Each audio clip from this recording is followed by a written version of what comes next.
Hey guys, welcome back to the AR YouTube channel.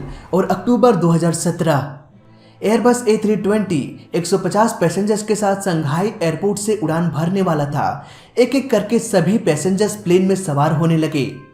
तभी एक 80 साल की लेडी ने पूरे 9 कॉइन्स जेट इंजन की तरफ फेंक दिया। उनके आजू बाजू जितने भी सारे पैसेंजर्स थे उन्होंने उन्हें ऐसा करते हुए देख लिया।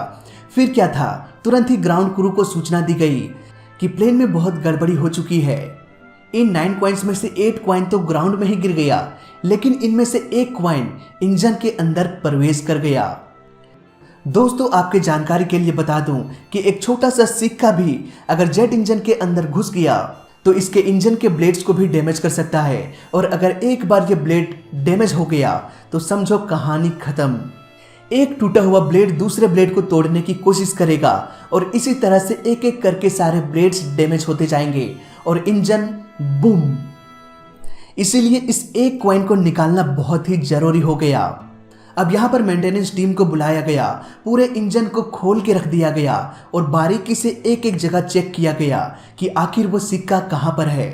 फाइनली 5 घंटे के बाद वो सिक्का मिल गया। दोस्तों, अब यहाँ पर एक सवाल आता है कि ये फ्लाइट तो 5 घंटे डिले हो गया, पैसे की बर्बादी और समय का नुकसान भी हो गया, तो आखिर ये हर्जाना कौन भरेगा? कौन भरेगा? और चलो मान लेते हैं कि ये इंजन रनिंग कंडीशन में होता, अगर वो कॉइन इंजन के अंदर चली जाती तब क्या होता? वेल, यहाँ पर इंजन डैमेज भी हो सकता था, पूरा का पूरा इंजन ही रिप्लेस करना पड़ सकता था और इसमें खर्चा बहुत अधिक होता। यहाँ पर आप में से बहुत से लोग ये कहेंगे कि यहाँ पर पूरी की पूरी गलती उस लेडी की थी, उन्हें कॉइन्स को इंजन में नहीं फेंकनी चाहिए थी। लेकिन यहाँ पर मैं कहूँगा 90% गलती एयरलाइन कंपनी का था। उस लेडी की बिल्कुल भी गलती नहीं थी। अगर मैंने ज़्यादा बोल दिया तो 80% एयरलाइन कंपनी की गलती थी और 20% उस लेडी की गलती होगी। अब देखो, ऐसा भी नहीं है कि मैं उस लेडी की तरफ से बोल रहा हूँ। अगर आप एक एयरलाइन कंपनी खोलते हैं तो आपको ये ध्यान देना पड़ेगा। यहाँ पर एजुकेटेड लोगों के साथ साथ अनपढ़ लोग भी आते हैं सफ़र करने के लिए। क्या आपका सिक्योरिटी सिस्टम इतना कमज़ोर है कि एक लेडी को संभाल ना सके, वो भी 80 साल की लेडी को? भाई, चाइना एयरलाइन एक बात बताओ, वो तो सिर्फ सिक्का था, अगर कोई बम फेंक देता तो क्या होता? मतलब मजाक बना के रखे हो, कोई भी आए और कुछ भी फेंक के चला जाए। खैर, मैं यहाँ पर एयरलाइन कंपनी की ज़्यादा बुराई नहीं करूँगा क्योंकि गलती दोनों की है। जब उस लेडी से ये पूछा गया कि आपने ऐसा क्यों किया, तो उस लेडी ने कहा कि मैं तो सिर्फ विश कर रही थी कि ये प्लेन सही सलामत अपने डेस्टिनेशन पहुँच जाए। मुझे क्या पता था इतना बड़ा हंगामा हो जाएगा। सही बात है। अब देखो, यहाँ पर एक प्रॉब्लम ये भी आता है कि एयरलाइन कंपनी आखिर ध्यान दे तो कितना दे। प्लेन में इतने सारे पैसेंजर्स होते हैं, कोई भी कुछ भी गिरा के आसानी से जा सकता है, किसी को पता भी नहीं चलेगा। आखिर कोई ग्राउंड क्रू कितना ध्यान दे?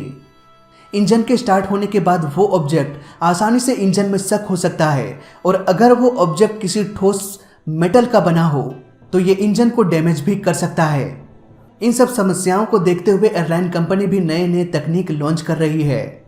पैसेंजर्स को प्लेन में दाखिल होने के लिए सीढ़ियों से चढ़ना पड़ता था। हालांकि आज भी बहुत सारे एयरपोर्ट्स में ऐसा ही देखा जाता है, लेकिन बहुत सारे बड़े बड़े एयरपोर्ट्स में एरो ब्रिज या जेट वे का इस्तेमाल किया जाता है।